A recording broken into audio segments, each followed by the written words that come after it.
Ludus Vulpes.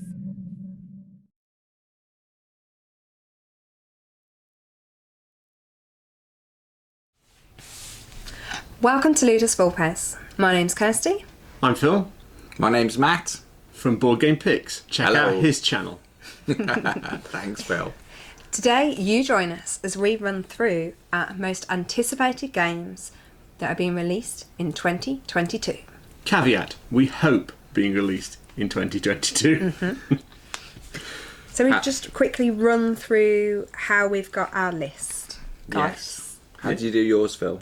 So I printed off the list of every game being released in the year and threw pebbles at it to see Right. where The pebble it method. stood. Wow, That's that's interesting. interesting. Yeah. I think Board Game Geek has a wonderful feature that allows you to filter by year of release. So I set that for 2022 and then trawl through what can only be described as quite a long list. And I started on the very unscientific approach of, does it catch my eye? Or is it by a designer that catches my eye, or a publisher that catches my eye? Created a long list and then filtered from there. So that was my approach. Kirsty. Okay. So mine was, I went through the caveat of excluding any expansions to the list, which reduced it from 26 pages, I think, down to 18. And then I literally painstakingly went through every single game to see if it attracted my attention. And my list has gradually gone down from about 36 to 28 to 24, 14, and then finally my 10, with some honourable mentions that I will go into. It's How about you, Matt? very invaluable, that BGG tool for looking. Oh, yes. Over 20 pages of games. I think I said to Phil earlier in the week it took about 6 or 7 hours to go through all of it. And we should say we take it really seriously. Yeah. You're putting your faith in us to point out some exceptional new games for 2022, and we think that we've nailed it, hopefully. I think so. I don't think I've nailed it. However, I think I've got some games that I'm looking forward to. But based on my Essen list, I'd say that's not always the most reliable. I don't know. No, Well, I'll take a bit of credit for the Essen list. I called Ark Nova. Yeah, you did. So, You did. I called that Ark seems to be Nova. getting a little bit of buzz at the minute. A little bit. Yeah, I think yours was, well, sorry, was it Boom? Sure. Was it? So, yeah. Should we just leave that one there? Disaster. Anyway, so that was how we got to the list. Anything else anyone wants to? Because I've got my list here, my 10 here. It's like 3 pages of information, but these two have brought like literal truckloads. It's 4 pages. I had to refill my printer tray to finish my list. They would also like to talk to you about their honourable mentions. Yes. I have decided to keep my contribution short and concise as always. I don't talk too much. I don't waffle too much. Of course. He says. Matt, would you like to go through your honourable mentions? That would be great. And I did spend probably too much time on this because I excluded games that were coming to Kickstarter thinking not everyone's got access or everyone knows about it. But it made it so difficult for myself. And I would never ever do it again. Because what happens is retailers, when they're releasing a game, they only put the information on a month before. Whereas Kickstarters, they're putting it up now for 6 months' time. So you tend to find that anything that's anticipated tends to be leaning towards a Kickstarter. And it was very difficult to narrow it down. I also didn't go with any expansions, just because I did find that there were some really quality expansions coming out this year, like excellent ones, which was really nice to see. And that leads me to a trend that I saw. I thought there were some really good trends for new games that were coming out. Kickstarter is really prevalent in the next 12 months. Crowdfunding isn't going to go away anywhere. It's here to stay. Yeah. So it seems to be as popular as ever, and more and more people adopting it. Though, if it's a good game, I should imagine it'll end up at retail anyway. Yeah, I found when I put my list together, there's a real weird, strange combination of games that are coming to Kickstarter early in the year, but also games that are hitting retail from Kickstarter. So I've got some of those on my list as well. How about reprints? Because there's a couple of reprints coming this year that are looking seriously good. So I don't know if you managed to sneak those onto lists. I didn't put any. I've put it leads into my number 10 is sort of a reprint. It's one that was at Kickstarter, but it's come to retail, so everyone will have access to it. Cool. That's interesting. Which was, I thought was important, everyone having the access. And the other trend I've noticed is that the games aren't coming to the country, the UK or America, for up to a year after Essen. Yeah. So by actually going to Essen, you are at this point in time accessing a lot of games that the rest of the world aren't accessing, so people can't get the games. I messaged Arcane Wonders for the new mobile phone game for smartphoning, and they said it's not coming out in the UK until after Gen Con, which I think is like August. Yeah, And now it'll take another month or two to it? get here, so that's a whole year before you could have bought it at Essen to bring it back here. There's definitely a top tip from Matt there. Go to Essen. Yes, we'll see you there. We'll see you there. But be prepared to have a lighter wallet and a heavier case by the end of it. Take extra baggage. You will need it. Soft shoes. Soft shoes. So would you? So what was on your honourable mentions?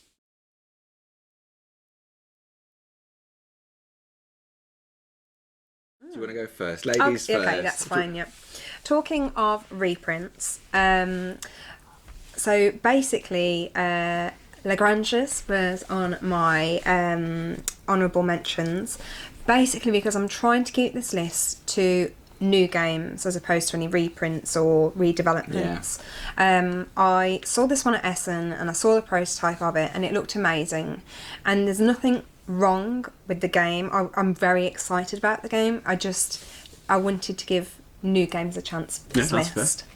We did see that sort of, it looked it was amazing. a pre-production demo copy at Essen, and the quality was staggering. It was. Yeah. Well, it's Board and Dice, and I know they do occasional Kickstarter or crowdfunding. I think it might be a game found, but they do seem to use both methods of going straight to retail. Maybe it's because it's deluxe version. It might be something that they're doing. Well, they've had a few more designers working on it this time. They've had Stefan Feld working on it. Might be good. Amongst many others, who I could continue like a big list of 6 to 8 There's names. There's a few more modules, isn't there? Yes, very much so. Another reprint, which is sort of reprint, but it is a revamp, was actually on my Essen 2021 list, was Fjords, and I love the artwork in this game, and I think it looks like a beautiful game, and there's literally, like, I still haven't got a copy of it yet. They've kept traditional with the original design by Franz Benno de Long. The artwork's all being redone by Bess Sobel, and there's been some new additional gameplay added by Phil Walker Harding, which I'm really interested. Anything he does, he just everything he touches is gold. Really, very much so. Reliable. Yeah, definitely. So I was unable to get it at the event at Essen, and I still haven't got my hands on it as yet, but as I've kept true to myself, and I haven't put it on this list because I wanted to keep it to newer games as opposed to remakes and reprints. So that is one of my honourable mentions. Another one, which I absolutely adore the artwork for, I love the theme of it, is Luna Maris. And this one is designed by Ricardo Amrell and being produced by Meeple BR. Now, the colours in this, the mechanisms in this game are just very cosmic, and I love the like Aurora themed colours. And it's such a beautiful game. However, at the moment, the unfortunate limitation for me is it's not yet in English. So there are cards in there which, unless I start to learn a lot of Spanish very soon, I'm not going to be able to understand it. So I'm anticipating that one being released in I should just learn the language, but I'm being lazy. So unfortunately that one wasn't on my list because I wouldn't understand that. But I love the new challenge of learn a language just to play a game. Exactly. And then 3 more on my honourable mentions, which were Buru and the Buru Ambalo expansion, which is produced by Crafty Games. Now this one, the imagery on this was beautiful. The colours, the component pieces, it's a stunning piece of artwork. And it's very tribal, and you're moving around the board and you're collecting resources, and you're like making what's the word, to the gods. You're giving. Yeah, it's also a really good Right up, Kirsty. Yeah. From the last time it came out, it's been that much of a success. They've done the expansion for it, but Yeah. it was on a lot of top 10 lists. So yeah, I've But- heard it's really good. It just missed out. Others picked ahead of it, and it was one of those that I was so intrigued by the artwork, but it's a slightly lighter game than what I was looking for. And then another one, which I was really surprised by this one. So this one is Taiwakanuku, which was formerly Pasha Mama. And this is by Sit Down Games. Now, this one, you are farmers who need to respect the rules of the earth goddess Pasha Mama. It's for 1 to 4 players, 30 to 60 minutes. And it's a beautiful game, and I was really intrigued by this one because the artwork is stunning, I'm sure, as you can see above. However, the first Kickstarter didn't fund, so they took it down, okay. they renamed it, and they put it back on. And for me, I've got a few mixed feelings with that. There's a question mark on that not funding. and- Is everything else the same? Do you know?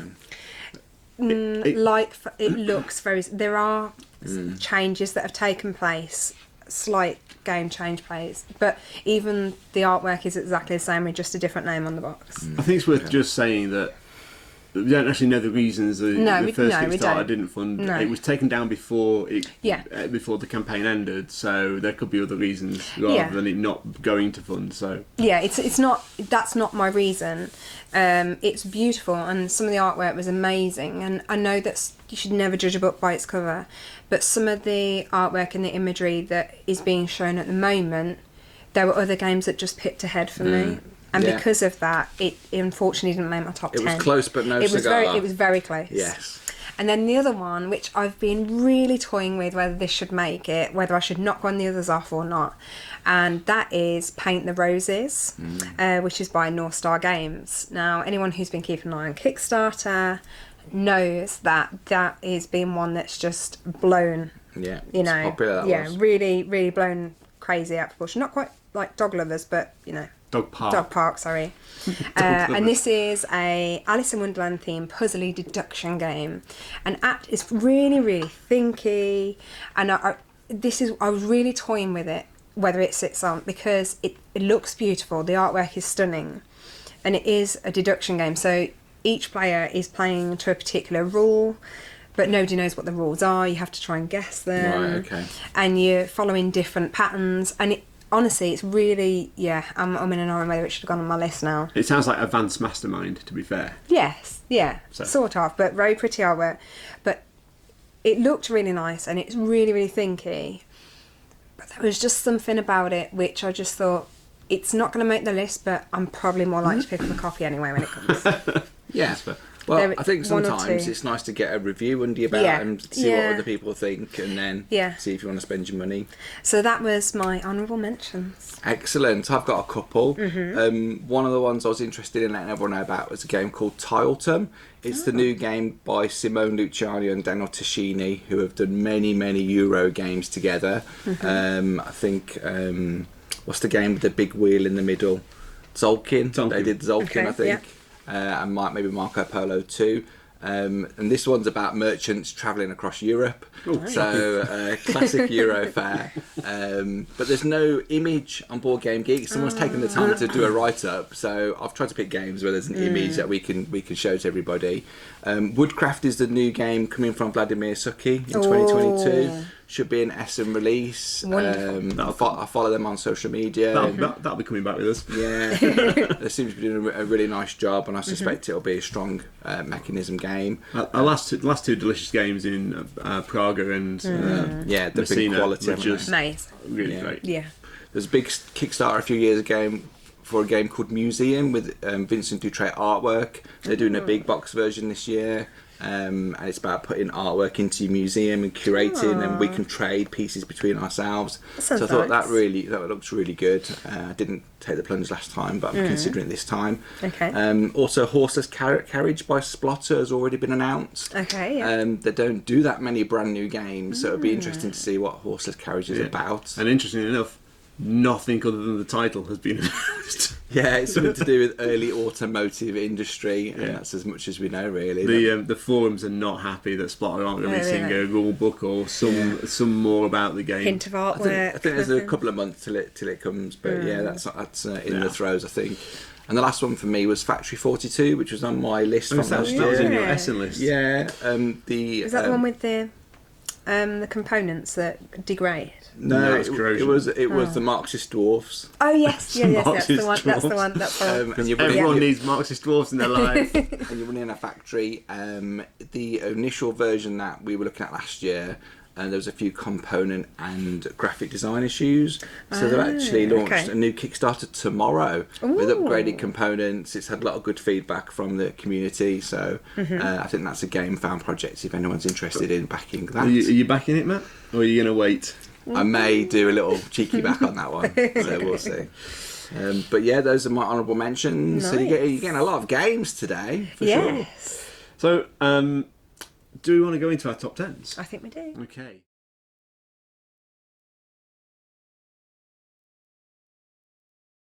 So, starting at number 10. So my number 10 is Solar 175, and it's a Euro-style legacy experience for 1 to 5 players.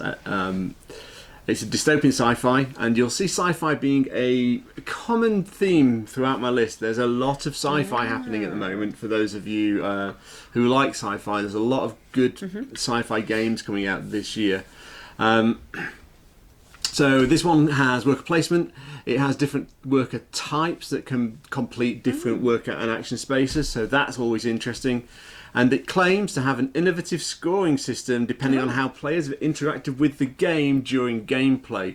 Whether that's objective cards or actually something really unique where actually the scoring fundamentally changes depending on what's happened in the game.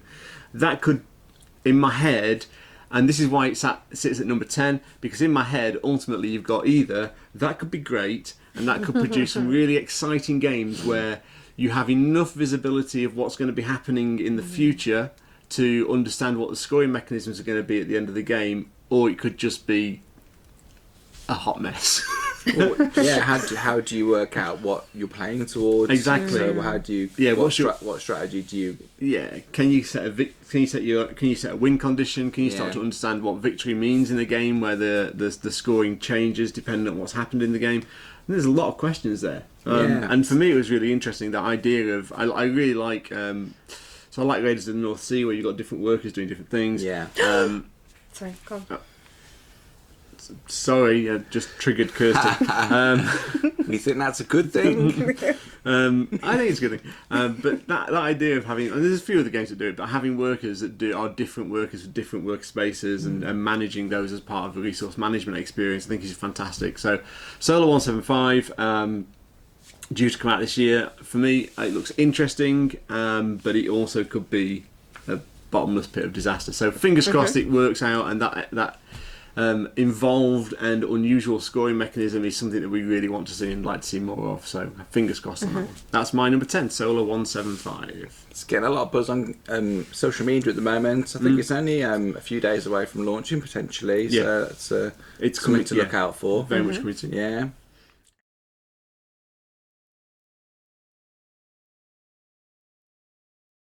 Just very quick. You just reminded me of my last honourable mention that I forgot to say. I'm so sorry. Which was Hijacked, which is designed by Christian van Dijk, and it's the artwork by Mihalanjo Dimitrievski. We apologise. I probably spelled that completely wrong. But who? And it's the artist who did all the West Kingdom trilogy and the North Sea trilogy, etc. for Garfield Games. So the Miko. This is his nickname. Yes, him. And basically, in that game, you are a negotiator trying to save passengers from a hijacked plane. Which is a bit... Yeah, okay. Yeah. And so basically, I really liked the cover work for this game, and the board looked really intriguing, and the artwork obviously is very catchy and instantaneously recognisable. Yeah, distinctive. Yeah, However, I was just a bit, oh my gosh, on the theme. So it's definitely one I'm going to keep an eye on to see how that progresses. Do you think, Phil, we'll get through a top 10 list where Kirsty doesn't do a 2 for 1? That's not a 2 for 1. That was an honourable mention. That That was an honourable mention. No, It we've didn't started make the number top 10 now. Didn't make You'll number always 10. get more games for your money at Ludus Vulpes.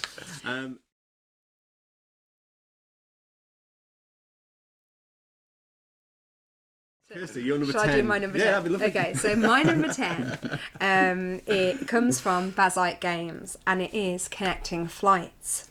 Wow. Now, Connecting Flights is one that I kept an eye on from pre-Kickstarter, and have just been very interesting in how this game plays. Now, it's very interesting because the way in which you create your boards is that you're placing cards, which doesn't seem that strange, but your cards are creating the flight. Right. So you need to go from airport to airport, you need to have the specific amount of fuel, you need to be able to have the certain passengers that match the different Routes, I suppose. routes and classes. Yeah. And everything has to match perfectly, but on the actual cards, as you can probably see from above, the lines have to match on the cards as Right. well. Okay. So there's literally like a flight path that you have to match Okay. along the cards, and it's such an interesting little mechanism, and I'm really intrigued by it. It's their first game, so it's very exciting, and it's artwork by Douglas Duarte and James Churchill, and it's designed by Rafa Dawid. So I'm really, really interested to see how that goes. And basically the entire purpose of the game is to optimise your flights to be the most profitable airline. You like a bit of route building, don't you? I do, Some of your I do. games seem to like that. Yeah, sounds really good. Yeah, I'm really intrigued to know how that's going to go, because the interconnection to create the board, for me, it's something I haven't really seen before, I don't think. So I'm really excited to see where that goes. Excellent. You're number Right 10. then, number 10 for time to get me serious. is it came out on Kickstarter. I didn't really pay that much attention to it, and the reason why I didn't pay attention to it, Phil, it's really shallow. Do you want to know the reason why? Was there no pictures? It doesn't have a map. There's no board. There's no like epic anything to watch. It's quite shallow. It's Dwellings of Eldervale, and it's been in so many top 10s, and the producers of that game have said that they're going to go to retail, and you can buy the legendary box from retail now. So okay. that's something that I'm interested in obtaining, and hopefully other people would be interested as well. It's got area majority, dice rolling, hand management, modular board, worker placement, different worker types. Maybe that's a theme this year, different workers. Sounds like it. And a little bit of a brief description is that it blends worker placement, area control, engine building, unique workers units. Players take turns placing a worker in Eldervale or regrouping and activating their tableau and adventure cards. So it sounds like you get to build up a little bit of Nice. actions. Action spaces include realms, key to a power, summoning portals, ancient mills, lost fortresses, deep dungeons. So all the fantasy stuff that we like. But yeah, sounds really good. I've watched a bit of a playthrough, and there has been over the last 6 months or so some real buzz about the people who received their Kickstarter. It's appeared to be incredibly popular. Do you know what put me off? The box art. Oh really? I think it sucks. Absolutely awful. Well, it's interesting you say that, because I happen to know they paid someone on Fiverr to do it. Oh really? Yeah, so it was a freelance artist just got this gig, and he's obviously advertising that this is his His thing. Yeah. Yeah. It's very sci-fi. It's very fantasy. Fantasy, And for me, it just looked like another dungeon crawler just on the art box art, and I didn't think of it as being anything more than a dungeon crawler. And I would have paid a lot more attention to it. It shows how shallow I am. If the box art don't work for me, I ain't it's going even anywhere more near it. shallow. It's right. But there's a truth to that as well, and I think it's an appeal factor, isn't it? Certainly. And actually, since people have received their Kickstarters, I've looked at it and gone, God, I should have backed it. Yeah. But I couldn't get past the box art. Yeah. I just looked at the box art and went, that's just another dungeon crawler, without even reading the mechanics or anything else about the game. And maybe it's one of those things where it can put people off. Yeah, you've got to decide, what you're going to back and what you're going to spend your money on. It's definitely a factor of that, certainly, I would say. So that's my number 10, Dwellings of Eldervale. When you buy it, I'll happily play it.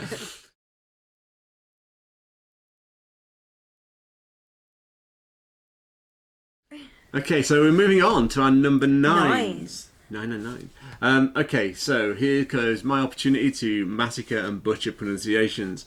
So my number 9 is Karigar-e-taj, which is a game about building the Taj Mahal, from designer Amit Gaj and from Dice Toy Labs. So this is... So what I've seen so far of this, there's definitely some of that feel of Red Cathedral about it, where you're shopping for resources. The mechanisms are slightly different. They've got a big market, and that market constantly evolves and constantly changes. Yes. The worker placement to gather resources and to do work on the Taj Mahal looks interesting and limited. And the game ends when the Taj Mahal is built, which is nice. And with some, so it looks like an intriguing little game. Hopefully we'll pick up a copy of it. But it certainly piqued my interest. The box art is, I think, glorious. Sort of like the Taj Mahal at sunset kind of feel. Or is it some lights? Maybe some lights. But it's just comment below if you know. It's just nice where you've got that kind of worker placement, tile placement, and just that. I like that feel of that growth in a game, so I'm really hoping, and I kind of like the sort of ancient history sort of stuff and things that have got like a little bit of grounding there. So really looking forward to seeing how that works. So that's Karigar-e-taj, the building of the Taj. I think it might be categorised as the architects of the Taj Mahal or something like that. Very cool. But you are an architect of the Taj Mahal. I've seen the artwork on that one. It does look beautiful. So when you get that, I'll play. Okay, cool. Happily. So moving on to my number 9 is a game called Fire and Stone, being created by Pegasus Spiel, produced by Pegasus Spiel, and designed by Klaus-Jürgen Vogt. I probably spelled that wrong. And the artwork is by Hendrik Nowak. So this one is a game whereby you are scouting new lands, harvesting nuts and mushrooms and other bountiful from the land, and then you finally get to build villages. Now this looked very, at the start I was like, I'm not sure, might be a bit simple, and then I watched a few videos on it, and actually I was like, I really like this game. Sometimes the simplicity of a game that can give that depth it's a pleasure to play, isn't it? Yeah, very much so. And so what really caught me was the multiple layers in which you can, like, of gameplay there is built in. So you can use resources for one purpose, but then if you've got something else alongside it, you can use it for another purpose. Something a bit like animals grazing the land, but then if you put the animals next to a fire, you can then cook them. And then use their skin to wear as clothing, which is disgusting. I'm sorry for those who don't like and vegetarian. stone, I suppose. It is like dated back to Stone Age. So yeah, sorry, vegans, vegetarians, etc. But I really like the idea of you being able to use resources for different purposes depending on what you've managed to hunt and gather. Unique. You normally have resources building something or a wood is a bit of wood. Yeah. Whereas this, you can use it to build something, or you can use it to burn, or you can use, depending on the other aspects that you've managed to collect throughout the game. So I really, really like this one, and it looks like a lot of fun, and it looks like it's got a lot of replayability. So I'm looking forward to that. It's a shared map as well, isn't it? Yeah, it is. So it's nice to have that. And also, if you feel like you recognise the designer's name, Carcassonne. Yes. That did all right. Mm-hmm. Not bad. So something to do with tiles, I think. Though. So it's certainly a designer. Klaus is certainly a designer with some pedigree. So so that's my number 9. Excellent. Number 9 for me is a game called Get On Board. Kirsty's getting very excited. Okay, that's good to know. Well, Get On Board is a reworking of a game called Let's Make a Bus Route from Japan, and it's a shared board where we all get a card and we're drawing a route. So the three of us would be drawing a route around a city. Just looks intriguing. I've not seen that as a mechanism before. It's by Sashi, who are famous for doing lots of unique, cool themed games. One about getting into an elevator, one about going on a trip or something. They've done some crazy themes, but they all apparently are well received. So it says network and route building. It's a race game, connections, transportation theme. It plays over 12 rounds in which players build the best bus line in town. Each round reveals a new card that shows each player the route shape they must complete. So it's a little bit of interaction. I play a lot of multiplayer solitaire games where we're trying to outcompete each other with efficiency. I just think that might be something that might be good with families and friends as well, which is definitely appealing. So that's my number 9, Get On Board. Is that the London and New York one? I think it is. Yeah. That was probably number 12 on my list, actually. Oh, you considered it, did you? Yeah, it was right up there. It was one that it was in the last few that I managed to knock on. I can only assume that's what this dance means. Yes, it was, because it's like, oh no. That's the close to the list dance. Yeah, I really like that one actually. It reminded me a bit of Imperial Steam with the pieces when you put the tracks out. Yeah. Well, it was famously hard to get, being a Japanese release, but it looks like ILO are bringing it to the Western world. So yeah, look forward to it. Okay. Very good. Nice.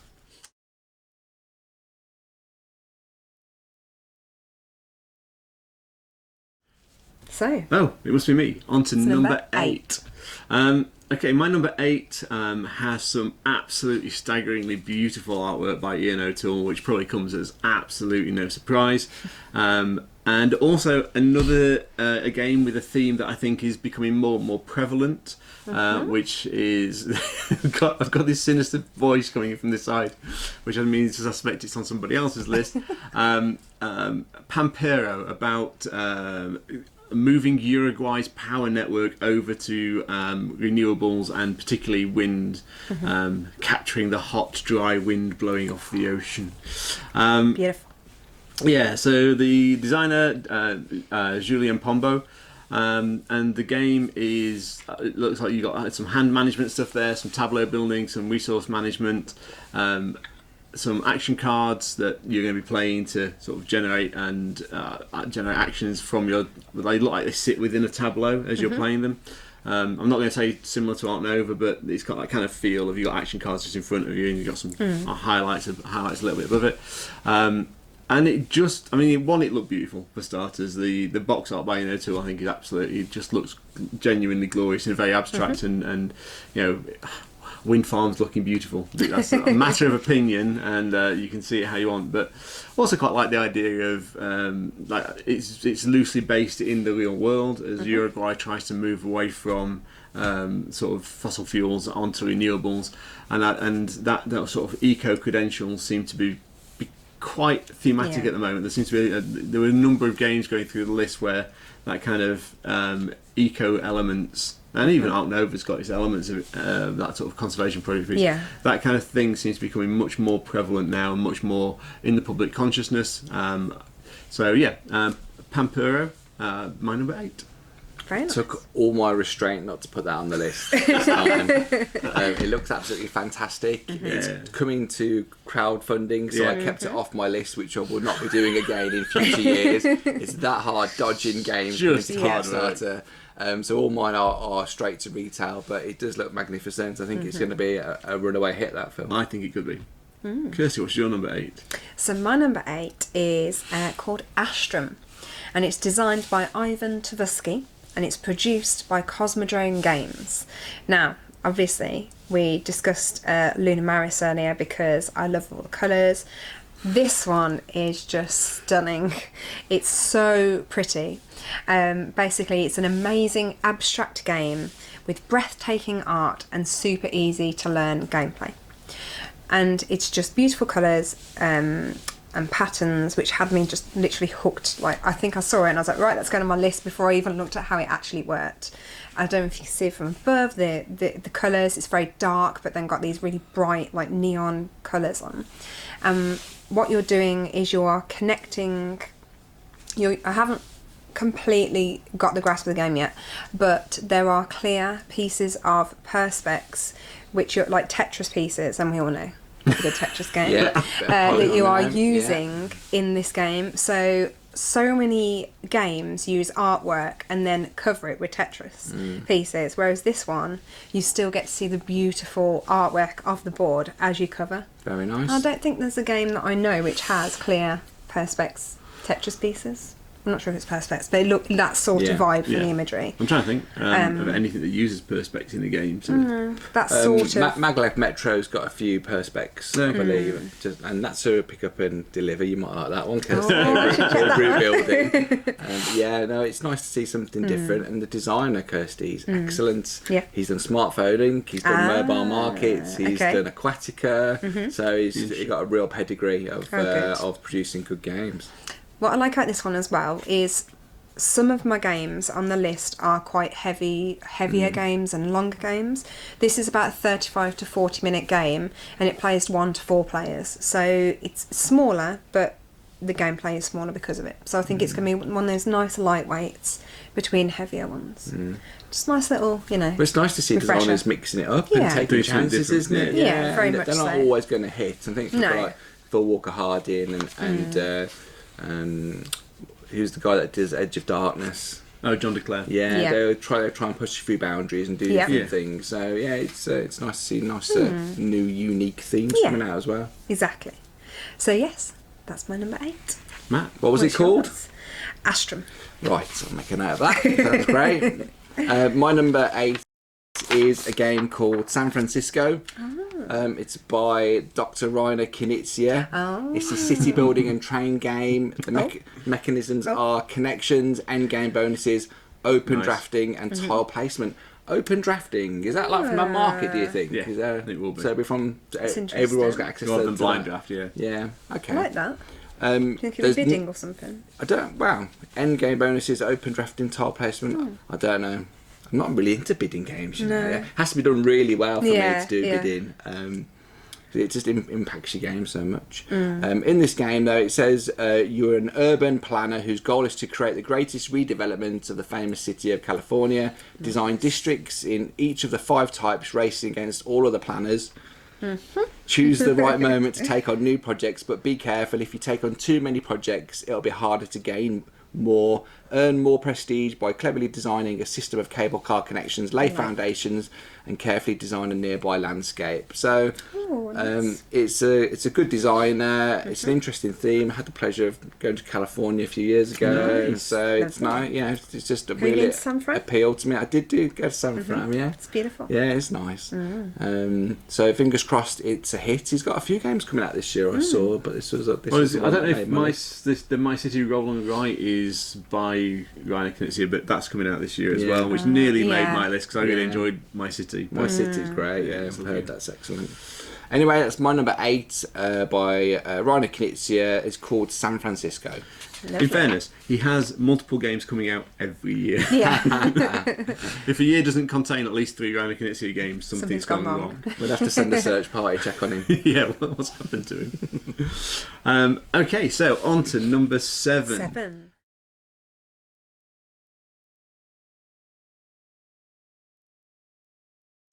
And number 7 is my, and no pun intended when I say absolute shot in the dark. It's it will be coming to Kickstarter.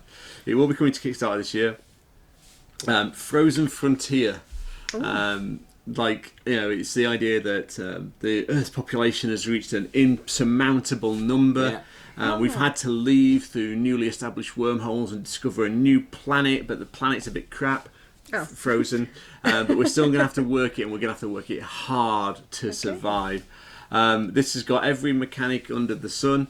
It's area majority. It's got some endgame bonuses. It's got some area influence, area majority. It's got hand management. It's got resource management. It's got income. It's a modular board.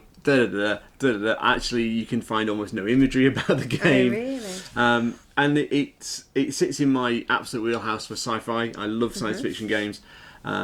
Victory points at the end of the game are for things like control cities, corporations that have buildings, AI tokens in cities and controls, settled colonists, fulfilled shipment contracts, and circumstances described on endgame cards. That sounds really good. So there's a lot in there.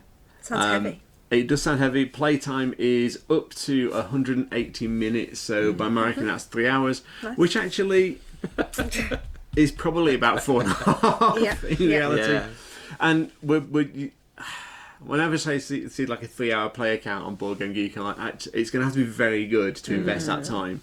And there aren't many games that sort of make that time count for me, and there's a few that do, but so I'm hoping, I'm really hoping. I love the idea of that sort of sci-fi exploration. I love the idea of that sort of setting up colonies and starting to look at how you survive and how you grow that colony. So fingers crossed, Frozen Frontiers will 1 release this year, but it'll be due on Kickstarter, and 2 successfully fund, and 3 will provide us with more content to establish whether it's going to actually be good or not. But my number 7 is Frozen Frontier. The designer of that one is the same designer as Kirsty's number 8. Is it? Unbelievably, so there's Did you two know opposite that? ends of the spectrum with 3 hours to 30 minutes. I didn't know that. No, I didn't know So that. they're my both number going to be 8 is, fantastic, I think. Fingers crossed. My fingers are literally crossed. Yeah. Yeah? Okay. So, Hit us up, Kirsty. What's my lucky number number 7? My number 7 is, I don't know how to pronounce this, Oros. Oros? Oros. Oros. And it's designed and the artwork created by Brond Binkhoff. And it's being produced by AESC Games. Now, it's the first game by this producer, and it's a 1 to 4 player game, and it plays in about 60 to 120 minutes, give or take. So, the idea of the game is to form mountains, build sacred monuments in pursuit of the wisdom and knowledge. So, in this game, there's a lot going on. Selling it to me. There's a lot going on, but I really like the idea of, and it's a real feast for the eyes when it's out on the table. I've seen the imagery for it. It's probably up above now, and it looks brilliant. It does look beautiful. Yeah, there are multiple layers to this game, and the use of the mechanisms using are. It's really interesting because you have to almost think like 3 or 4 moves ahead, because where you place your workers, you have that immediate you have to be able to do that action. I think it's of 10, and then it can only move in one direction from there, so you have to think about where it's then going to if I do that now, I can't then do that next turn. And I think there's might be wrong, I'm doing it from the top of my head, X amount of slots across the top, and then you can gain more workers, but the more workers you have, the less freedom you have to move them around. So it's really one of those that it's like, it's a brilliant idea to get more workers, but actually you're just clogging up the action area, so you can't move them around as easy. And I really like that idea, because often when we play games, I will not take all the workers and everyone else will, and I'll still give you a good run for your money. So I'm really interested to see, as that's one of the mechanics of the games, of how that's gonna how that's gonna take Do you know place. what though? It might teach us how to operate with less workers and become even more efficient. Definitely. But generally in games, more workers equals better, more yeah. actions. Yep. It ends up being But this is interesting because it takes that concept and actually it makes it worse, because you can't move them around as freely, which I really like. And you are in this game literally forming mountains. You're building layers upon each other, and it's really interesting to the board will become 3D because of those. It's one that really drew me in, and I'm really looking forward to it. So keep an eye on that one. So that's my number 7, Oros. Fantastic. My number 7 is a game called Union Stockyards, which is a game about trying to make a profit from livestock. It's by first-time designer Dwayne Wolfe. What I really liked about it is that the artist is Andrew Bosley. I think he did Everdell. So he's pretty famous. So he's putting his name on this. The box art looks great. It comes under the category of animals, economic and industry manufacturing. The mechanisms are endgame bonuses, events, market, variable setup and worker placement. I do like a variable setup because I find it just adds that little bit of longevity to a game. You can enjoy a game, but if you play it 5 times, and it can be time to trade it up. But opening in 1865, the Union Stockyards becomes Chicago's largest industry. Union Stockyards is a midway economic Euro game with unique features such as supply and demand driven market that is central to gameplay, low randomness, market changes only due to player decisions, and a worker placement game where workers go on strike, Kirsty. I like that. So I really like that idea. You know, whether someone is interacting and preventing you from using all your workers, there could be an element of interaction there, hopefully. Nice. But yeah, it'd be interesting to see when it comes out. That's my number 7, Union Stockyards. I like the idea of workers going on strike. I will be curious to see how that works mechanically. You've got a lot of California. Sorry, no, it's Chicago. This one, I was thinking it was California. No, it's still the States. Yeah, absolutely. And I looked at this one. Did you? Yeah. It was probably number like 22 when I was looking. This is probably too light for you, Kirsty. You like them very heavy. She's a heavy gamer. The heavier it is, the easier I find it. Do you know what? We'll do a gaming gossip on weight and complexity of games, and we'll talk about why Kirsty finds heavy games simple. Yeah. But I think that'll be interesting. That's a good topic. Yeah. Okay, we can do that sometime. Okay, we're moving on to number 6.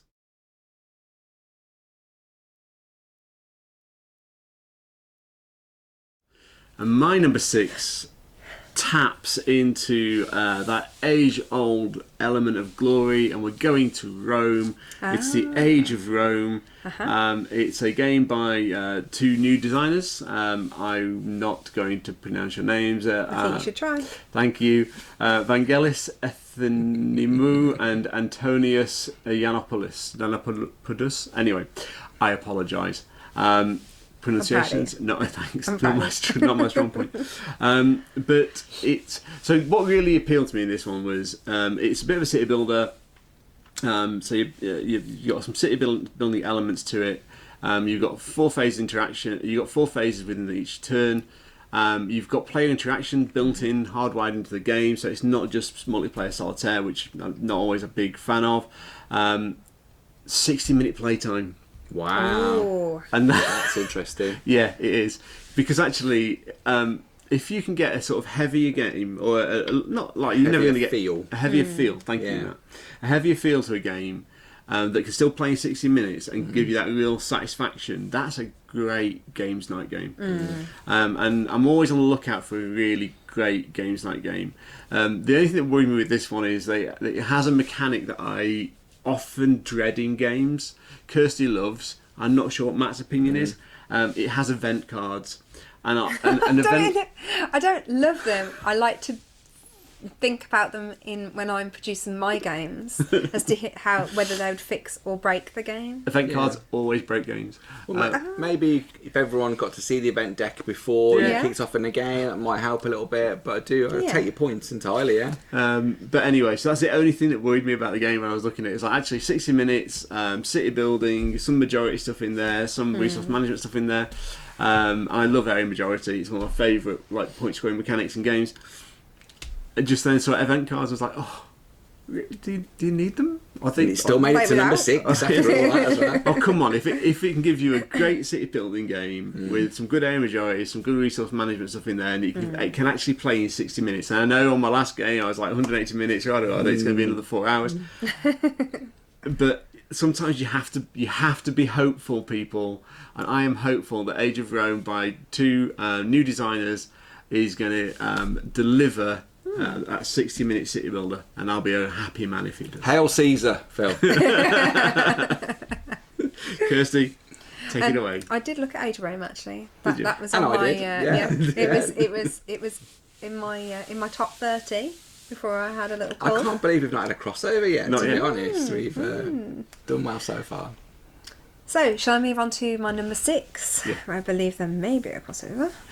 Okay, so my number 6 is The Smoky Valley, which is designed by Claude Siros. Is that right? Have I said that right? Hopefully. Sorry. Yeah.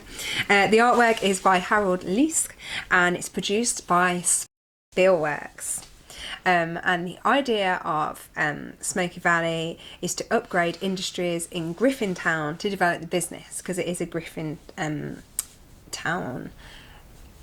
Second production game. Yeah, he did one earlier one, I believe. Not sure how much of a hit it was, but it's his second. So it's like the second edition in it.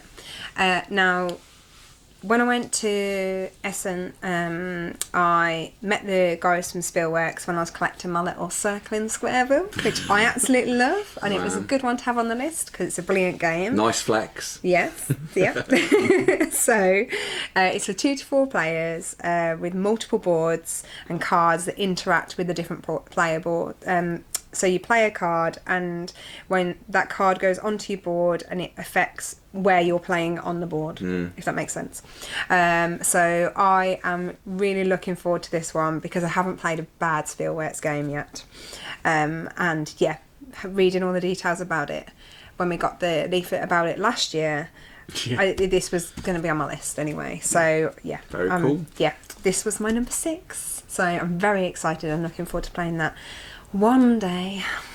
They do some good games. I'm trying to find one by them called The Cost, which is about asbestos of all topics. Oh, really? Yeah, but it's very hard to find. I think once they do a print run, they tend to disappear. Yeah, they do 1,000 copies and you're done. So, yeah. Get them while they're good. Definitely. And otherwise you're tracking them down, Number 6 already. Yeah, we're Flying through it. We're getting there. Scary stuff. Okay, number 6 from me is a game called Clockwork by Jacob Lindberg. He's done several games, nothing in the top 1 or 200, but he's a consistent designer. Nice. The categories: aviation, adventure, dice, exploration and fantasy. Nice. The mechanisms are contracts, dice rolling, pick up and deliver, which I know you might like. Yep. Set collection, worker placement, different worker types again, Phil. Interesting. Yeah, I like that. This is a new theme. I'm a big fan. It's a nice way of playing. Well, there's not a lot of imagery online, but there's some minis that are airships, and a bit of a description is: gather resources, improve your airship, and travel through time to deliver goods in the future or the past. That's a little bit different. I like that. There's not that many time travel games, and if there are, they're probably not done that well.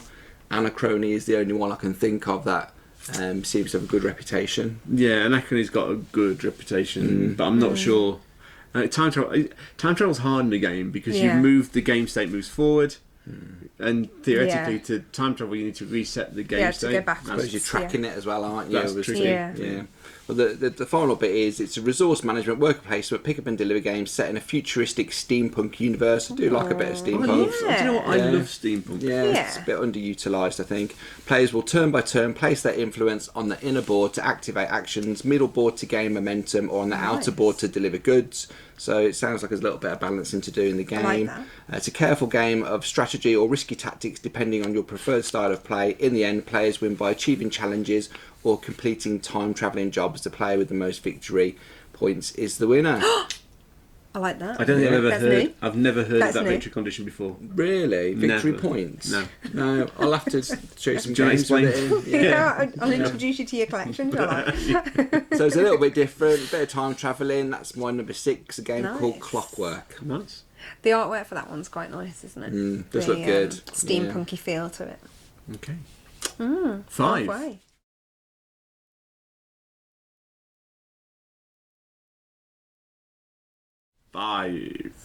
So number 5. My number 5 was kickstarted last year, I think, and is now I don't know if it's available at retail, but is Distilled.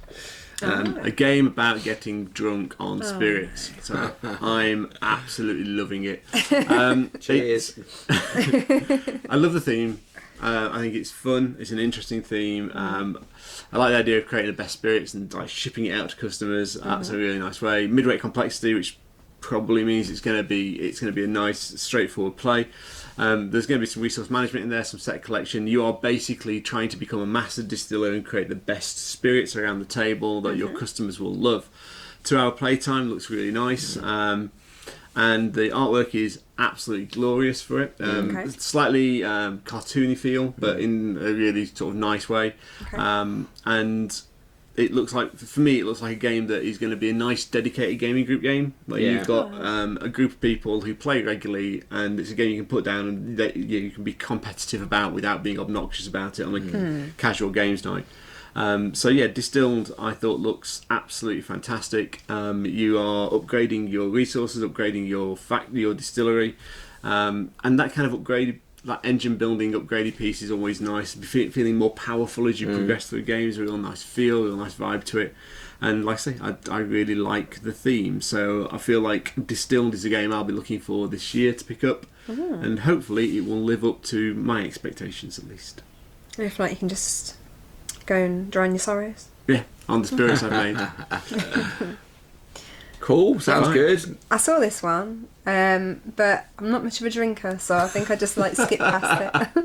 I mean, you think about it, that's theme, isn't it? Yeah, You know, yeah, theme and- appeals to different people Yeah. at different Very much so. times, so it's a different idea of playing something Yeah. that appeals to you. There's a Yeah. few beer games and whiskey Yeah, there games are. out there, Yeah. isn't there? Yeah. There were a few coming out when we were at Essen, and a lot of like ale brewery type Yeah. themed. Seems to be becoming more popular. Yeah, like crafting different ales. Yeah. And Have you both played beers. Cans of Caledonia? You can make No, whiskey in that. actually. You No. can. Yeah, that's interesting. Isn't whiskey like the most important bit of currency I in think that game? it is, yeah, for that particular game. But yeah, cool. Look forward to that. Brilliant. Kirsty. So, my number 5, the halfway point. Okay, so my number 5 is Weather Machine. And this is by... Speaking of someone who likes lighter games. What? So who's the designer again? Vital Lacerda, artwork by Ian O'Toole, who Phil mentioned earlier, and it's produced by Eagle Griffin Games. Now, for me, this game looks both intriguing as well as challenging, with players needing to work virtually backwards to be able to think towards the game.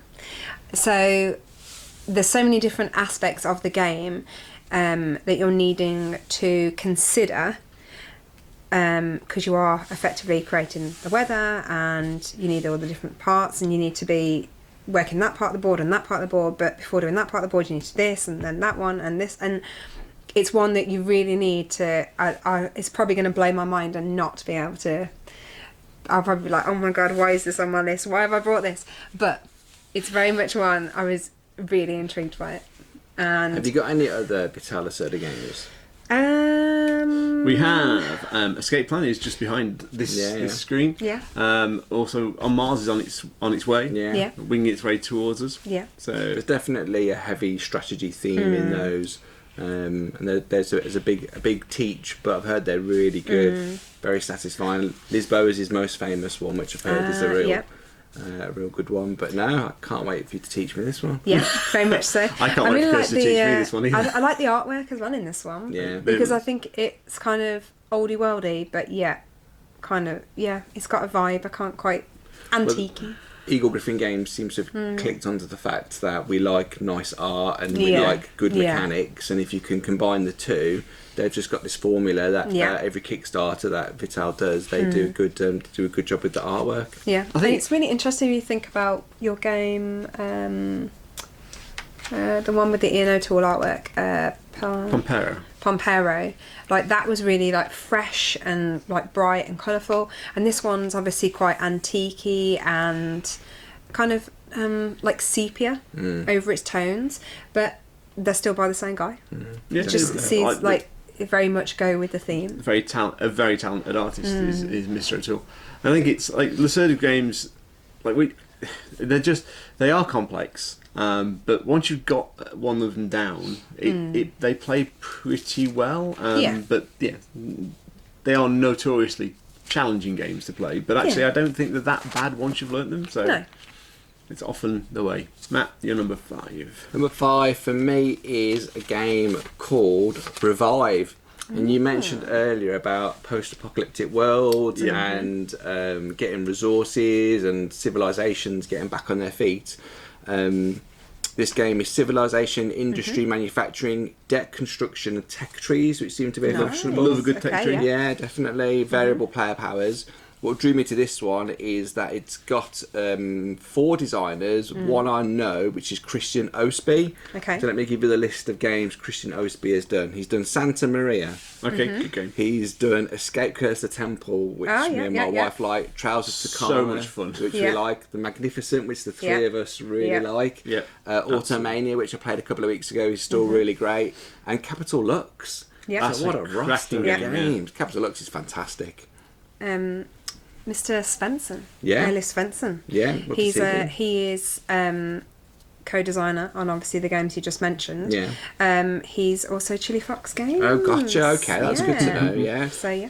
your favourite fan of last year. The blurb on this one is revive a civilization 5,000 years after everything was destroyed, explore the frosted lands and harness its resources, recruit local inhabitants for your tribe, build factories and machines, and revive lost locations and relearn your tribe's forgotten abilities. I like that. It's a civilization game for 1 to 5 players, no fighting or direct conflict, which is unusual, so no military aspect. I'm not sure love how. that. Like, Yeah. there's going to be a lot of people who complain about that from Well, and don't knock it. So you tried it. But civilization, civ They builders, tend to go hand in hand. Yeah, don't they with- really do.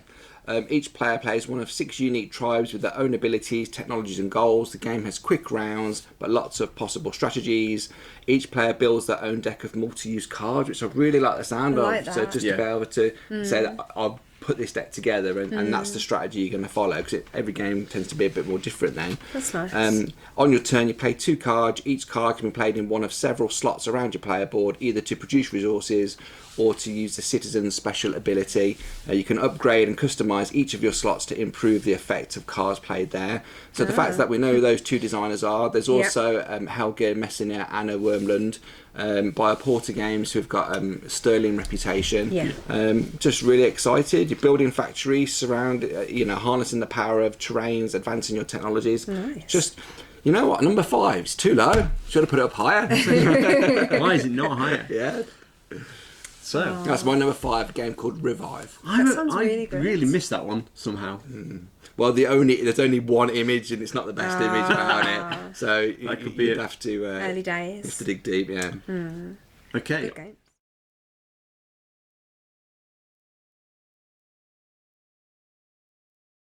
on to number 4. Doo-doo-doo. Yeah, so I don't know what I was thinking.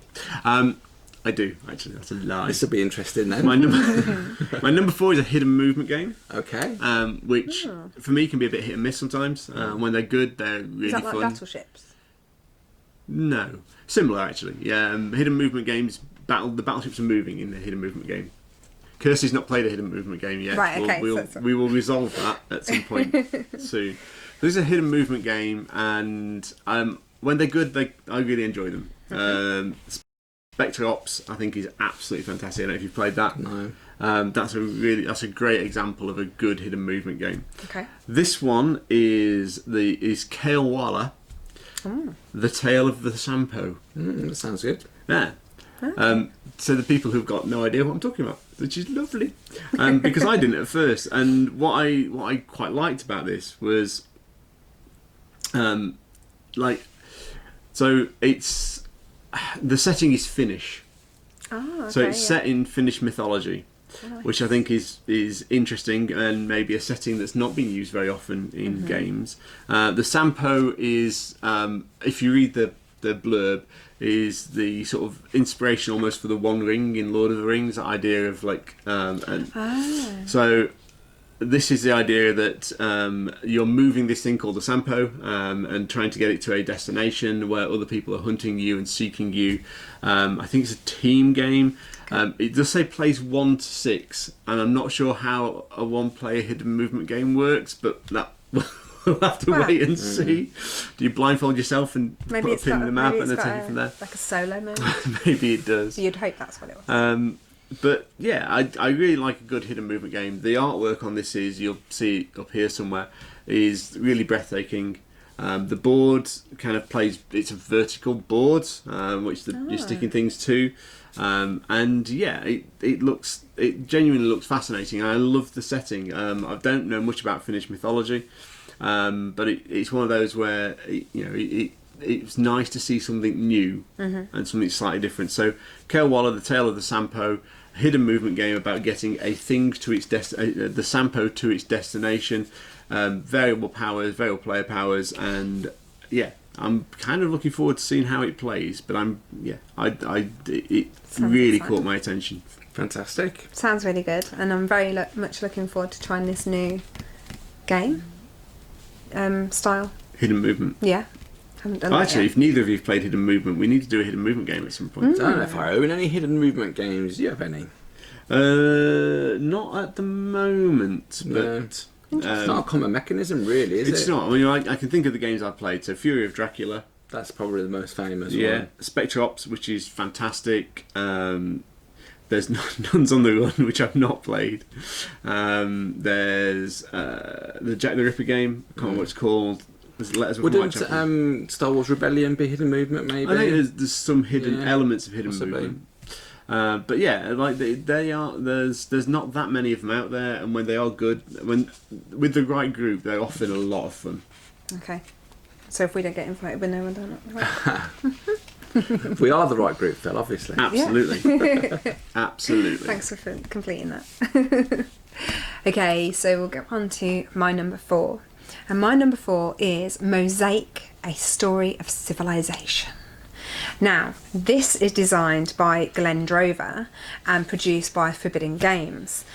Having met the guys at Essen last year and getting to experience their release, which was Raccoon Tycoon by the same designer, figured this one would be a safe bet. So it's a medium weighted game and suitable for 2 to 6 players, which to me is very attractive. It's a card drafting, engine building, civilization game with a lot of pieces, and it's a huge table hogger. But it looks amazing. I'm really interested in it. There's lots of pieces, there's lots of different layers of bits and pieces that you can do, and yeah, I'm really looking forward to this one. The artwork's really interesting, and to start off with, I'd seen it was by the designer, and that caught my eye because obviously from Raccoon Tycoon, and then I was umming and ahhing about whether to put it on the list. There were others which we've obviously discussed and I've said, but when I watched it's not a playthrough, but a bit more of a background on the game, I was like, yes, that's definitely a game for me. There's lots to be thinking of, lots of nice colours, and just it's definitely one that I'm very much looking forward to playing. Yeah, I've heard of it. It's like a game. Is it a civilization game, or you build up I think something along those lines. Along those lines of you've got a tribe, or I've got a tribe, and you're trying to grow your civilization. Yeah, I think it's along those lines. Yeah. Yeah. So that's my number 4, Mosaic, A Story of Civilization. Cool, famous designer, definitely. Yeah. My number 4 is a game called East India Companies. It's by a first-time designer called Pascal Ribrault. He actually did an earlier version of this game. It's by an established publisher called Hooch, H-U-C-H exclamation mark. They've got a lot of games out there. They all seem to be pretty smooth, streamlined kind of games as well. There is no categories or mechanisms listed by them as of yet, so pull your finger out, let's get some information. There's a brief description that says, in East India Companies, players manage a large shipping company that trades with far-flung trading posts in India. They must manage their ships and invest in buying shares of their own company or those of their competitors. Right. Most importantly, players have to keep an eye on the constantly fluctuating market prices. Is it better to invest your money in the stock market or in buying goods? Do they prefer to use fast ships with low tonnage or slower ships with larger holds? And that's something that really appeals to me, to be able to strategise. I don't think ships should have large holes in them. Yes, it depends on your accent and where you're from in the country. So you can influence your opponents and see which way you want to play it by hopefully shipping goods to those far-flung corners of the world. Tea, spices, coffee, silk, much of the trade in the Mediterranean fare that we're used to. But I don't really have any shipping games. I thought it'd be nice to have a different theme. And that's my number 4, East India Companies by Hooch. The box art on that was beautiful, wasn't it? Really nice, like sunsetty type. Yeah, it was beautiful. Okay. Looks good. Yeah. Top 3. Yeah, and it's interesting. Best of the best. I like the idea of buying and selling shares in different companies. Yeah. We know that's a fun mechanism when it works well. And also very frustrating when you're on the receiving end of things going wrong, which is also fun as well.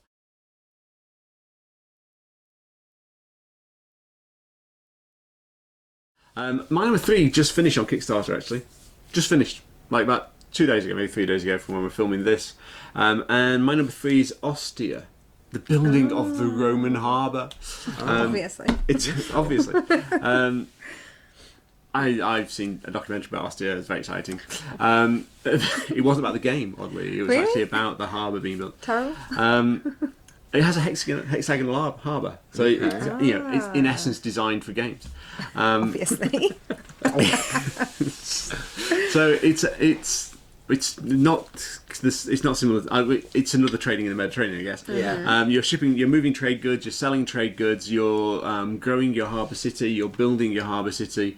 There's a really interesting Mancala style mechanism where you're moving ships around the hexagon, dropping off ships as you go, standard Mancala style. But you're also, obviously collecting the bonus at the end of that, but you're also gaining benefits as you drop ships off as well. So something interesting and slightly different to that Mancala idea there. Second game, I think, by Tostuko Cho, and it looks fascinating to me. It's like there's a lot going on. There's a lot of development, city building elements in there, and then there's this idea of this Mancala element to just drive your resource management, which I think could be really interesting. The complexity looks a really nice pitch. And overall, I think the mechanisms coming together, that kind of city building element, that resource management, shipping trade goods out for to gain money and prestige, and the Mancala for generating resources and generating actions. I know it just sounds fascinating. It sounds really interesting. And I was looking in, I was researching it, and didn't even realise it was currently on Kickstarter. Oh, wow! As I was doing the research. And by the end of the research, I was like, okay, I'm just going to click on that back now, because actually, I think there's more than enough game there to keep yourself really, really occupied and really entertained. So, Ostia, building of a Roman harbour, looks fantastic. It looks really interesting, and really can't wait now to see the Kickstarter delivered. That'd be cool. Who's it by? It's by Tostuko Cho, is a designer, and the publisher is Uchibakoya. There you go. Yeah. I had to read that with pain. But that's the I just wondered. designer and I publisher. wasn't sure if you'd mention. That's... Thanks. Cool, it sounds really good. Another shipping theme, so maybe that'll really make us beautiful come game. I back. mean, it must be. I'm surprised you missed it, because it's designed. Oh, it's on Kickstarter, so he wasn't making it. Tried to. But it was like it's shipping, it's city building. It's like really beautiful artwork in it as well. really slightly abstracted artwork. Nice colours. Yeah. Very like turquoisey, Teals. tealy. Yeah, nice use of colour in that game. Okay, your number 3. So my number 3, which actually was someone that I met at Essen, and my number 3 is Gigawatt. Now Gigawatt is designed by Milo van Holstein and Volta Vink. It plays 1 to 6 players in a playtime of 60 to 120 minutes, and it's a mid-weight game. Now this is a first-time game for these designers, and I just need to point out that they had a fantastic Kickstarter video as well. It was a real walk through the game using the artwork. It was just is very, very cleverly done.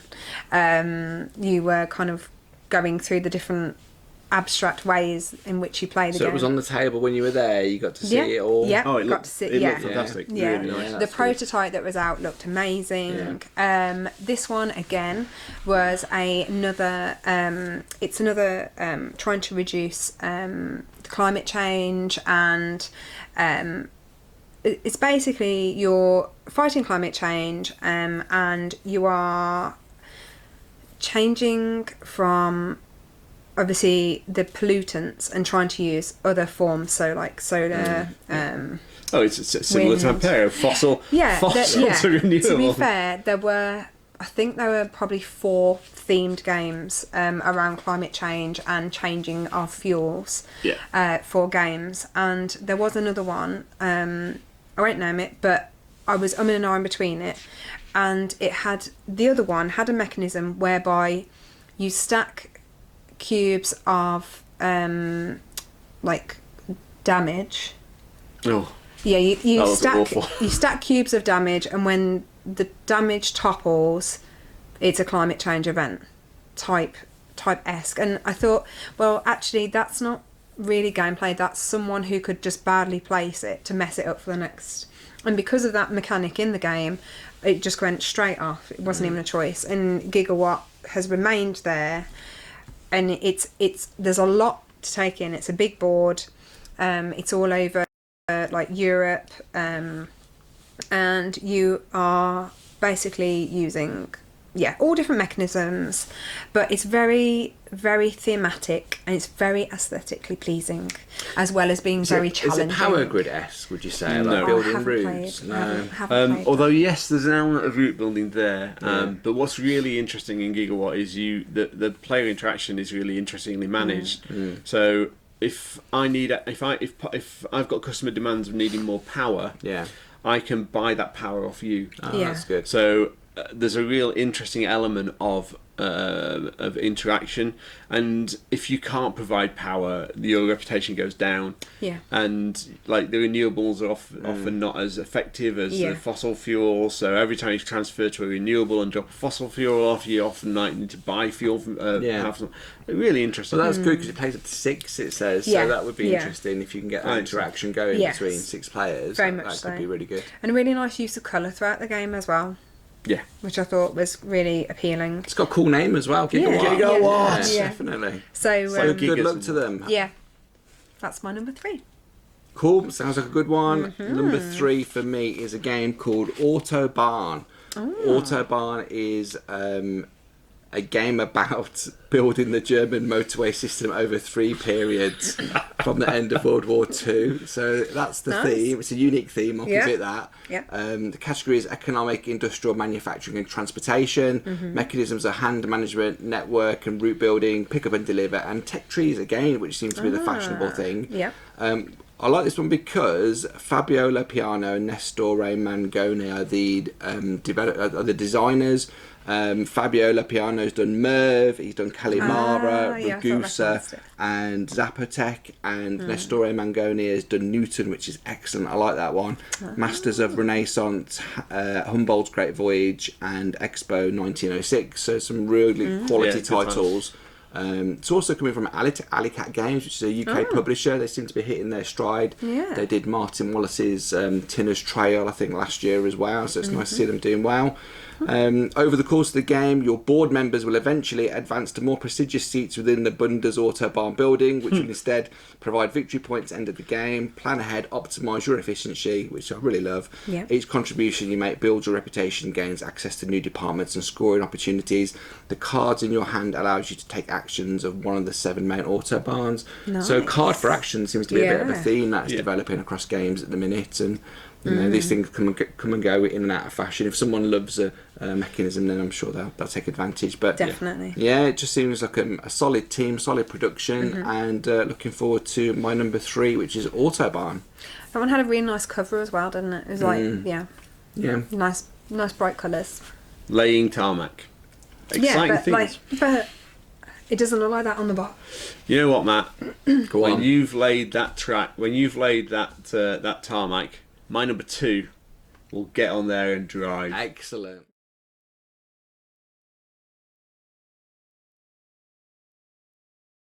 Really? Slowly. Let's hear this. My number 2 is Horseless Carriage. It has been mentioned in Matt's near misses. I put it on my list because Splotter have released almost no information about it, but it could be good. I'll read the publisher's brief. Horse Carriage is a game about the dawn of automobile, a time when cars were invented, and no one quite knew yet what this new contraption would look like and what features would be essential. Early cars sometimes used levers or pedals to steer and the wheel to accelerate. Brakes were not always seen as essential. I've met some of those drivers, they still exist today. But sometimes an outside spot to take along an onboard mechanic was needed. Early and super innovative period occurs in development of many new product categories, and these players are cast as aspiring industrialists trying to find out what features the public will value when buying these new, expensive and utterly unfamiliar horseless carriages. So what can we, from that little... That's it. I mean, that is it. There's a box art, and that's it. So what can we guess from that? What can we hazard a guess? So we hazard a guess that you will be doing something in a fluctuating market where the desires of people are potentially being influenced by you and other companies around you. You're producing potential vehicles to address the needs of these people, and those needs are likely to change as different things are brought into effect. So that's how there's some of the ideas I'd expect to see in the game just from that. It's a splotter game, so it's going to be tough. It's going to be intricate and demanding, I should imagine, as a game. Expect tough choices. Expect a brutal early game that if you get wrong, you're probably not playing the game much longer than that. And some serious decisions, seriously difficult and challenging decisions along the way. There will probably be player interaction. It will probably be slightly involved player interaction that will really start to structure the gameplay as the game goes. So there'll be some not just strategic choices but tactical choices to make during the game. Really looking forward to it. If you're whinging about the fact that Splotter have released no information about it, don't worry. If you've liked their games or are excited by their games in the past, then it's probably one to trust. And if that's not your type of game and they don't make the type of game you'd enjoy, don't buy it. It'll be very heavy. Yeah. But I don't think I can remember the last game that they actually released. What was the last game they made? I guess the last thing they released would have been the ketchup mechanism for Food Chain Magnet. We were there in 2019 at ESSA looking at the stall. But I don't actually know the last game that they put out. But yeah, it'll be a quality production, I should imagine, as well. They tend to be quite high. Yep. So that is my number 2. Buy at your peril. I will be buying. So, my number 2 has already featured on someone else's list. So I won't bang on too much what it's about, but you'll see that it's another climate change game. And this one is Pampero. Again, obviously artwork at Ian O'Teal, Julian Pompo, and developed by Vital Lacerda and produced by APE Games, where you're building wind farms and expanding and improving the grid to master the energy market, as you explained earlier. Still sounds good to me. It still sounds, and it still looks great. Yeah. I'm not sure if you mentioned that Vital Lacerda had worked on it. I didn't know he had actually. I didn't see so he had a bit of development work there as well. Yeah. There's a lot of components. There's lots going on to grasp the player's attention. Even the player pieces, they've used different player colours and different components, and I just really like it. And they're all screen printed minis. Screen printed wooden light pieces, and it's different types. I just want to say, Austere also has screen printed wooden as well. Yeah, it does. I'm not going to bang on too much because obviously we've already discussed it quite heavily. Say what you want to say. Yeah. The designer is the same designer. He did Mikado di Lisboa. So he's worked with Vital Lacerda before, so he's got a pedigree there as well. I saw Ian O'Toole on social media saying how much he enjoys the gameplay of Pampero. That's good. I do know it's got high praise from him as well. So that's good. Anything he tends to put his name, I suppose you've got to learn a game to be able to do the art in some respects. But I can see why it's so highly praised. All the way to number 2 of your most anticipated games. It's supposed to take between 60 to 150 minutes. So obviously maybe that, I don't know whether that varies on number of players or, how quick people take to, pick it up. But I don't mind if it's a heavier game. That's fine with me. Yeah, I enjoy them. We look forward to getting beaten by you. That's my Pampero. It's the life we lead. Number 2. Excellent. What's yours than that? It's a crossover with Kirsty. Number 2 is the Smoky Valley. It's a city building, economic, industrial, manufacturing, transportation game by Claude Siros. He's done one other game in this universe. But this is the second game called the Smoky Valley. We've got action points, action queue, hand management, and income. So it tends to be you do a little bit of work, and that work then you have an income round, and you get the benefits of that, which I quite like that. I've experienced that with Ark Nova lately. It gives you then access to more funds to do extra things. Smoky Valley, sorry. was going to say it's accurate. You do some work, you get paid. Yeah, and that's the economics side of it. I think it's a Spielworks game as well, who did Square and Circleville last year, which Kirsty really likes. I still haven't got to play that with you guys yet. We can sort that out. Crack it on the table tonight. Maybe. Smoky Valley is a heavy economic and industrial development game set around the Lachine Canal, which is located in the Griffintown neighbourhood in Montreal, Canada.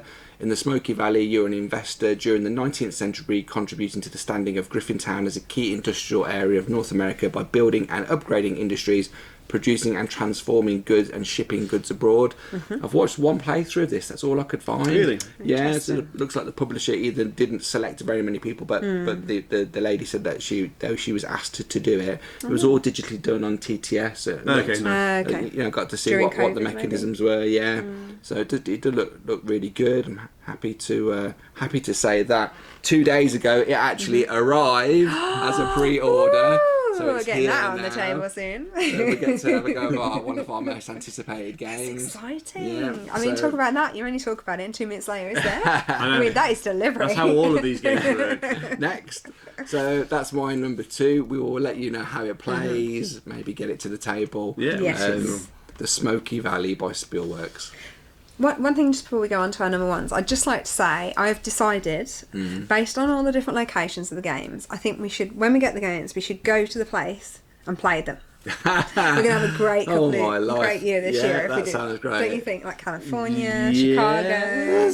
Why not? Canada. Space. We're going to space, everyone. Why not? Look out, Jeff. I think it sounds great. Yeah, Do you think it's a good idea? Yeah, I'd love to. I mean, like, people play Carcassonne and, you know, Quedlinburg and Quedlinburg, so why not? Yeah, why? Let's do it. Why Let's not? do it. Let's make up for some lost travel time. Go on then. We're on to number ones.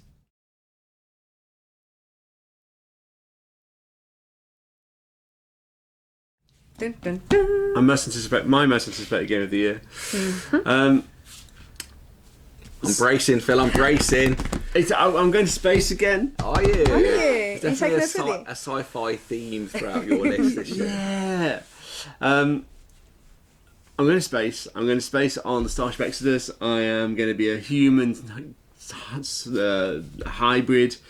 I'm going to be. Yeah, human machine hybrid. I always suspected, Phil. I'm going to be managing all kinds of exciting stuff. I'm going to be looking at exploration elements. I'm going to be looking at just sort of. There's going to be negotiation elements in there. There's going to be semi-cooperative elements in there. I do like good semi-cooperative elements in there. And I'm also going to be playing it for 4 hours plus. Oh my god! Yay! So I've picked Interstellar. Oh, okay, yeah. I'm sure the film's about that length as well, isn't it? Which actually is a re-implementation of High Frontier Interstellar, which was an expansion for High Frontier game. And I think it was a solo mode expansion for High Frontier. But this one is putting all of that into a single package. It's going to be, there's some semi-cooperative elements, there's going to be some exploration elements. There is going to be certainly some elements of negotiation, of market trading, and all kinds of wonderful exploration-y, sci-fi, adventure type stuff in a Euro extravaganza with a 1 to 4 hour playtime. So it will never run longer than 4 hours ever. Right. Not on the first teach. What's interesting, other things that I did sort of find kind of fascinating. So the original game itself is rated 4.7 complexity rating on Board Game Geek. Okay. So we'll see where this one settles out at. But actually, if you look at the images that are scrolling above me just here, you'll see a whole raft of interlinked mechanisms, a whole raft of components, board pieces. Just a lot of things going on. So the complexity is possibly in the sort of just the volume of options you have available to you, and it just, to me, it encapsulates everything I really love about science fiction. That kind of survival aspect, that kind of adventure exploration aspect, that kind of trading, negotiation, the semi-co-op to keep things moving. All of that really brings things together for me and really captures a lot of the essence of the science fiction I love to read. And when I started reading through it and having a look at how the game was sort of structured, I just thought, you know what, it's a 4-hour playtime. It's probably going to be a 5-hour playtime. It's probably going to be a game we play a couple of times a year at best, because finding 5 hours to play a game, and then everyone's got their long games they like to play. But actually, I thought, you know what, I really want that sort of heavy sci-fi, economic kind of masterpiece type game. Yeah. It's a genre dominated by 2 or 3 big games. There's definitely a market that needs cracking for some new blood, I would say. So it'd be nice to see how this one plays. Yeah, and I didn't necessarily want anything that looked like Twilight Imperium, where there's a lot of 4X elements. This is not a 4X game, so you don't have that sort of confrontation and conflict in there, but the semi-co-op element felt like that can take up a lot of time, that resolution as well. Yeah, so it felt like it gave me some of that elements of that sort of competitive conflict without actually that direct conflict. So we'll see. But Interstellar, my number 1 game this year. Hopefully be able to get that one picked up and played. Fantastic. Sounds good to me. So, my number 1, interestingly, it would seem we're going with a similar theme. So my number 1 is Planet Unknown, and it's designed by Ryan Lambert and Adam Rayberg. It's produced by Adam's Apple Games. Now, everybody knows that I love a good Tetris game. It's no secret. Obsessed. Yeah, exactly. And this is no exception. However, it has an added mechanism within the game, which you can probably see above, which is there's a lazy Susan in the centre of a table, which means that when I'm playing, I get to choose the position of the pieces that I want to take, and everyone else around the table has to take it from the section that are near them. Ah, that's interesting. So yeah, it's a really clever thought. You know, it's something like, obviously, you know, if you've got Tetris Pete like Barron Park and different smaller games whereby, you know, you take the piece if you can afford it, and things like My City, it's chosen by card. This one is chosen by the player interaction. So if I choose to select that area, everyone else has to choose from what's in front of them, and then you choose what suits you best. And I just thought it was such... I watched a video of it and I was just like, oh my god, that's so good. But obviously all the different parts of what you're doing, you're building, you're creating space, travel, different forms and you're laying them onto planets, and you're trying to get the resources off the planet. That's it does look really good, this one. Yeah. I thought that the lazy Susan mechanism was really interesting, because it could leave you in a really strange position where you're actually choosing to make a slightly suboptimal choice on your part to really stop someone else. Screw somebody up on the other side of the table. And it's that balance of, I don't want them getting that piece, but I don't necessarily actually need this one. But actually, if I don't take it now, I might not get another chance to do it. And it really leaves that... It's the Red Cathedral conundrum for me, and it's when to place the windows and the doors and the decoration, because you don't want to get someone jumping ahead. And it's that same kind of... Obviously this is a completely different type of game, but timing is crucial in that game as to when you do it, because if suddenly somebody triggers the end of the game, you've only got 1 move left. At best you might be able to place 2 ornamental pieces, but and so that one for me, I really like the idea, the artwork really cool. I'm hoping it's not a gimmick, because it does look like a really good game. So I'm hopeful that it's an integral part of the gameplay, and that that bit of interaction it's nice to have something new the and map unique. Was quite nice as well. I think there's loads of maps. They've put loads of different players in it, so you can just go around lots of planets. Of different player replayability with definitely that as well. Expandable as well. So it does look really good, that one. Easy to add expansions for future play, as you just said. So that's my number 1, Planet Unknown. And actually, interesting, that was the first one I saw on the list. Oh, really? And it's the one that kept coming back. And when I was creating my, chopping them down, that's the one I was always like, oh, it's not quite yet. And it's a bit more. And it's ended up being my number 1. So space. Am I going to end up in space? No. No, I'm going to end up in ancient China. Is it ancient city building? My number one is Terracotta Army by Board and Dice. Premslaw, Funnell and Adam Kopinski, who did Origin's First Builders. Yeah. It's an ancient miniatures game with area majority, income, variable setup, worker placement and different worker types. Nice. Good old Board and Dice. They just keep knocking these Very much amazing so. euros out, and you're putting your faith in the designer and the company to deliver a good experience. The brief description is that in Terracotta Army you represent talented craftsmen and artists labouring to build the wondrous assembly of the statues. During the game you collect resources, upgrade your workers and seek favour with the Emperor's advisors. Your goal is to play a crucial role in the process of delivering the Terracotta Army, and your success is measured in victory points. You've heard of those, Phil?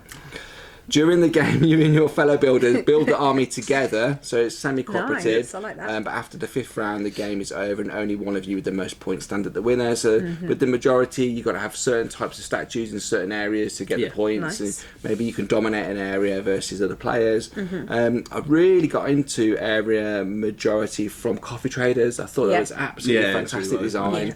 I don't play enough of it, and I just really appealed to me, this one. Have to play that again sometime. Yeah, I'd like that very much. So that's my number one by Board and Dice. Thank you, Board and Dice, for Terracotta Army. I saw this one. Did you? This one I was like, oh, should I, shouldn't I?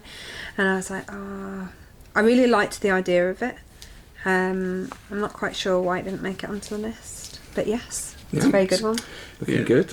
Interesting, and it's like I say, I love area majority. I think it's such a fun mechanism. I like the idea that you're working cooperatively together to build it, but then actually at the end there can only be one winner. It's probably one of the purest forms of player interaction, isn't it? That someone has prepared their turn to advance into an area you're already in, and do you continue to defend that area, or do you do something different? Which is intriguing. It's and it possibly a really underrated game, Ethnos, which is pure area majority. It's not like a wildly clever game, but it plays so well. It's so much fun to play. But like the essence of area majority, and it's so much fun because it's like you've got difficult decisions because you've got multiple areas on the board, and it's like, okay, I can't be everywhere, so where can I maximise? And then you get someone who comes along and just stomps you, and then it's like, okay, well I need to reassess now, and can I come back later? And it's the way you can sneak into areas towards the end, or do something slightly different, and just grab into the slightest little hint of an area, which I really like the sound of. But yeah, what a really list! good. Not very many crossovers on that list. Well, I was thought there was going to be surprised, more. actually. Yeah, Two crossovers in total. So we got Pampero and the Smoky Valley. So 28 unique games. and we got all our honourable mentions, which is really good as well. Yeah. That was a pleasure. Hopefully you found that useful, and there'll be something in there that you like. And if you didn't find that useful, tough. No, He doesn't mean that. no. And certainly, I think whether you like our choices or not, take solace in the fact that over the coming year there are going to be 18, 20 odd pages at 40 new games a page, so nearly 800 plus new games coming out over the course of this next 12 months. There'll be more, Something like 1,395, something like that. yeah, when you start to add the expansions in as well. The board game industry is vibrant. It continues to grow, and it continues to deliver some fascinating and fantastic projects. And we will buy games during this year that are not on these lists, and we will thoroughly enjoy them. Yeah. These lists just represent from ourselves what we're looking at, and just thinking these will appeal to our style of game. Yeah. And I part of my thinking whenever I'm picking these lists is the people I'm playing with, and these two are certainly a large part of that. And you can drift towards your group a little bit sometimes, don't you? I think we've covered a good cross section, which was maybe we didn't do so much with the Essen list, because Essen was probably 10 pages of choice, so it's a little bit more condensed, whereas this is like open market on everything that's available in 2022. But we'll be back at the end of the year with what we enjoyed for 2022 on balance. How many of these will feature in that list? That'll be interesting. How many of these are yet to be released at the end of the year? Yeah. Well, we know Smoky Valley's there around to play. So thank you so much for your time today. If you have enjoyed this video and you have found it useful, please like and subscribe. In addition, head on over to Board Game Pix and follow Matt on Board Game Pix for some incredible content. Thank you, Phil. We're also on Instagram, Facebook and Twitter. Just search for Ludus Vulpes. Are you on those as well? I am on Instagram and TikTok. You can find Board Game Pix there doing family game reviews. And Matt does dances. Yes, he does. Thank you. Thanks, Thank you all. everyone. Bye-bye. See you soon.